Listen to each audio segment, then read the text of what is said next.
दुश्मन की जारहियत पर मुंह तोड़ जवाब देने का दिन, रात की तारीकी में पाकिस्तान के सरहद अबूर करने वाले बुज़दिल दुश्मन के इरादे खाक में मिलाने का दिन। मुल्क भर में आज यौम दिफा मिली जोश जज्बे से मनाया जा रहा है। कौम का अपने शोहदा और बहादुर सपूतों को खराज अकीदत। मुल्क भर में यौम दिफा की मुनासिबत से पुरवकार तकरीबात, शोहदा की अजीम कुर्बानियों को सलाम। यौम दिफा पर मज़ार क़ायद पर गार्ड्स की तब्दीली की पुरवकार तकरीब। पाक फ़ज़ाइया के गार्ड्स ने फ़राइज़ संभाल लिए। एयरफोर्स के चाको चुमन दस्ते ने सलामी दी। मेहमान खसूसी air officer commanding air vice marshal Shahryar Khan ने परेड का मुआयना किया।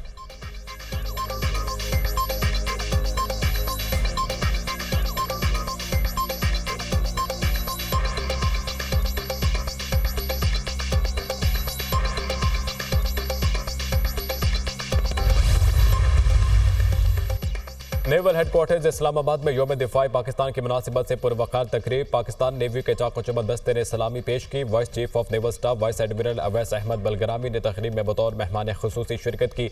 यादगार शोहदा पर फूल रखे और फातिहा ख्वानी की। तकरीब में अफसरान और जवानों के साथ शोहदा के अहले खाना ने भी शिरकत की और शोहदा के दराजात की बुलंदी के लिए खसूसी दुआएं की। मियानी साहब कब्रिस्तान लाहौर में मेजर शबीर शरीफ शहीद के मज़ार पर तकरीब। GOC major general Rao Imran Sartaj ने आर्मी चीफ की जानिब से मज़ार पर फूल रखे। मेजर शबीर शरीफ शहीद के मज़ार पर पाक फौज के चाको चुमन दस्ते ने गार्ड ऑफ ऑनर पेश किया। मज़ार पर पाक फौज के अफसरान और अहले खाना की हाजिरी।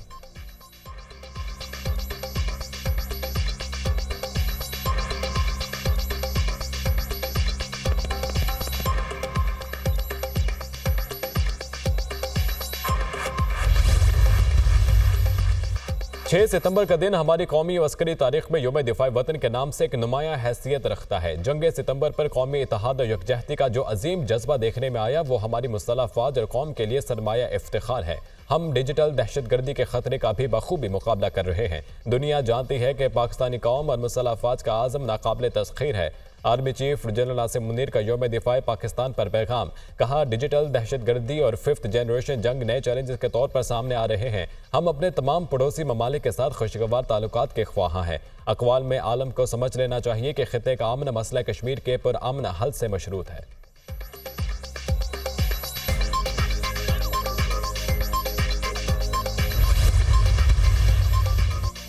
यौम दिफाई वतन पर सदर पाकिस्तान और वज़ीर आज़म शहबाज शरीफ का गाजियों और शहीदों को सलाम। सदर आसिफ अली जरदारी ने अपने पैगाम में कहा कि पाकिस्तान खित्ते में अमन इस्तेहकाम का ख्वाहा है। हम सब दहशतगर्दी की लानत को ख़त्म करने के लिए सिक्योरिटी फोर्सेस के साथ हैं। इदारे भी दहशतगर्दी को शिकस्त देने के लिए पूरी तरह तैयार हैं। वज़ीर आज़म शहबाज शरीफ बोले, पाकिस्तान की तारीख में 6 सितंबर इंतहाई अहमियत का हामिल है। यौम दिफा हमारे दिफा और इस्तिक़लाल की अलामत बन चुका है। हमारी अफवाज का हौसला और फर्ज से लगन ही पाकिस्तान की सलामती की बुनियाद है।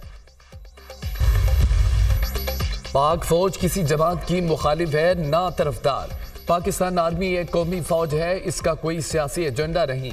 फौज का हर हुकूमत के साथ पेशावराना और सरकारी ताल्लुक होता है। DG ISPR की press conference. Lieutenant general Ahmed Sharif Chaudhry ने कहा कि फौज को किसी भी मखसूस सियासी मफाद के इस्तेमाल से दूर रखा जाए। रियासती इदारों पर अवामी एतमाद ही उनका सरमाया है।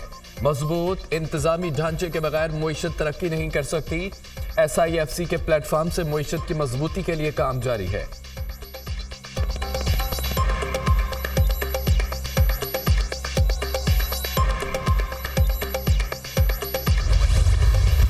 फैज हमीद केस में जो भी मुलव्विस होगा, कोई भी ओहदा या हैसियत हो, उसके खिलाफ कार्रवाई होगी। तर्जमान पाक फौज का दो टोक मौक़िफ़। कहा कि फैज हमीद के खिलाफ ठोस शवाहिद पर इंक्वायरी की गई।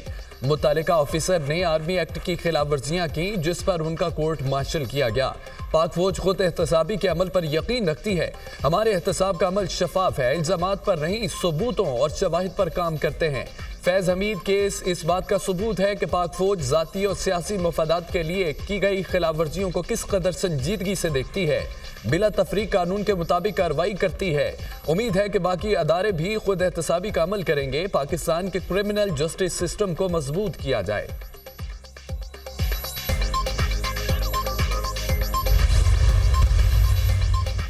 बलोचिस्तान की तरक्की के दुश्मनों से निपटा जाएगा। किसी पाकिस्तानी का खून रायगा नहीं जाने दिया जाएगा। हिम्मत है तो आओ हमसे लड़ो। दहशत गर्दों और उनके सहूलतकारों को DG ISPR का वाज़ेह पैगाम। कहा कि दहशत गर्दों का इंसानियत बलोच रवैयात से कोई ताल्लुक नहीं है। बलोचिस्तान में दहशत गर्दी की कार्रवाइयाँ दरून और बैरून मुल्क बैठे अनासर की वहाँ पर की गई। बलोचिस्तान की तरक्की के दुश्मनों से रियासत अपनी हाथों से निपटेगी। महफूज पाकिस्तान ही मजबूत पाकिस्तान की जमानत है।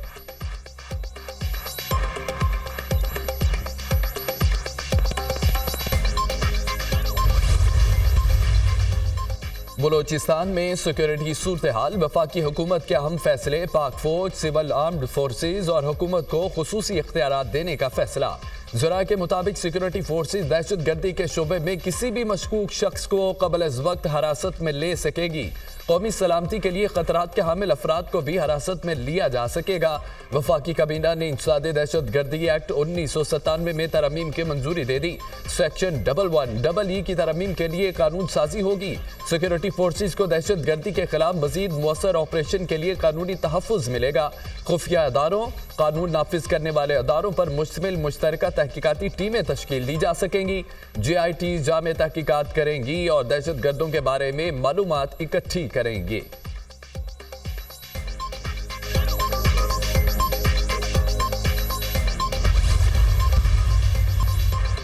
वज़ीर-ए-आज़म शहबाज शरीफ की रावलपिंडी में आर्मी वॉर गेम्स की इख्तितामी तकरीब में शिरकत। Army chief general Syed Asim Munir और सीनियर फौजी हुक्काम की भी शिरकत।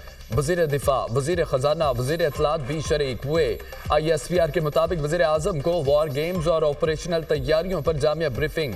वज़ीर-ए-आज़म का पाक फौज की ऑपरेशनल तैयारियों पर इत्मीनान का इजहार। खित्ते में स्ट्रेटेजी के इस्तेहकाम बरकरार रखने के लिए मुसल्लह अफ़वाज के किरदार का एतराफ़। अस्करी क़यादत का मुल्की खुद मुख्तारी और इलाक़ाई सालमियत की हर कीमत पर तहफ़्फ़ुज़ के गैर मुतज़लज़िल अज़्म का अदा। पाक फौज मौजूदा सिक्योरिटी चैलेंजेस से मुकम्मल तौर पर आगाह है। पाकिस्तान के खिलाफ किसी भी किस्म के जारहाना अज़ाइम नाकाम बनाने के लिए सलाहियत बढ़ाने के अज़्म का अदा।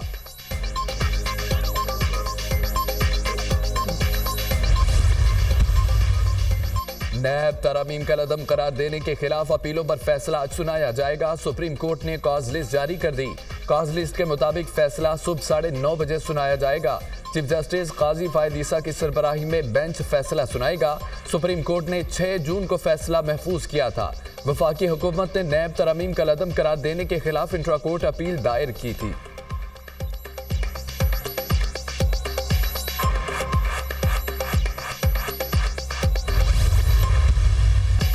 वज़ीर आला पंजाब ने अपनी छत अपना घर स्कीम की कुरानंदाजी कर दी। मरियम नवाज कहती हैं कि 15 लाख रुपए का बिलासूद कर्ज मिलेगा। इस स्कीम में कोई सिफारिश नहीं है, कर्ज मेरिट पर मिल रहा है।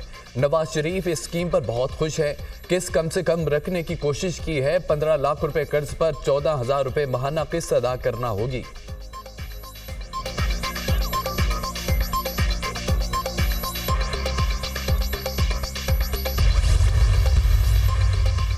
तहरीक इंसाफ को 8 सितंबर को जलसा करने की इजाजत मिल गई। जिले इंतजामिया ने PTI को संजानी से मुत्तसिल पसवाल रोड पर खुले मुकाम पर जलसे की इजाजत दे दी। जलसा शाम 4 बजे शुरू होकर शाम 7 बजे खत्म होगा। कारकुनों के इस्लामाबाद में दाखिले के लिए रूट्स मुतय्यन कर दिए गए। मुंतजमीन जिम्मेदार होंगे कि जलसे के शुरका मुतय्यन हुदूद से बाहर नहीं जाएंगे। सिक्योरिटी सूरत हाल के बाइस NOC किसी भी वक्त मनसूख किया जा सकता है। जलसा गाह को असले से पाक रखना इंतजामिया की जिम्मेदारी होगी।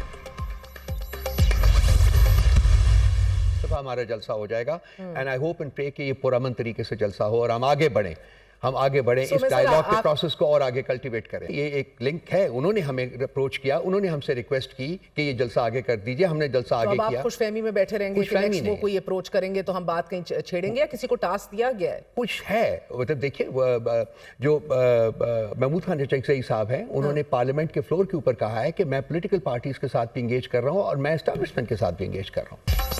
डायलॉग के लिए अब आगे बढ़ना होगा। ये वक्त है कि मुल्क को गंभीर सूरत हाल से बाहर निकालना होगा। महमूद अचकजई का ब्रेक थ्रू हो चुका है। महमूद अचकजई ने कहा कि सियासी जमातों और स्टैब्लिशमेंट से भी बात करूंगा। नवाज शरीफ ने कहा कि तहरीक इंसाफ समेत तमाम जमातों से राब्ता करें। अरियमिन गंडापुर स्टैब्लिशमेंट से मुज़ाकरात की कोशिश कर रहे हैं। PTI रहमान रऊफ हसन की दुनिया न्यूज़ के प्रोग्राम दुनिया महर बुखारी के साथ में गुफ्तगू। कहा कि अच्छी बात है, एहतसाब की बात हो रही है। अगर एक अदारे में एहतसाब हो रहा है तो खुशाइन बात है। हमें इस बात से कोई खौफ नहीं कौन एहतसाब की जद में आता है। बानी PTI को मिलिट्री कोर्ट में ले जाना आसान काम नहीं होगा। बानी PTI की हिदायत है कि 8 सितंबर को जलसा करना है।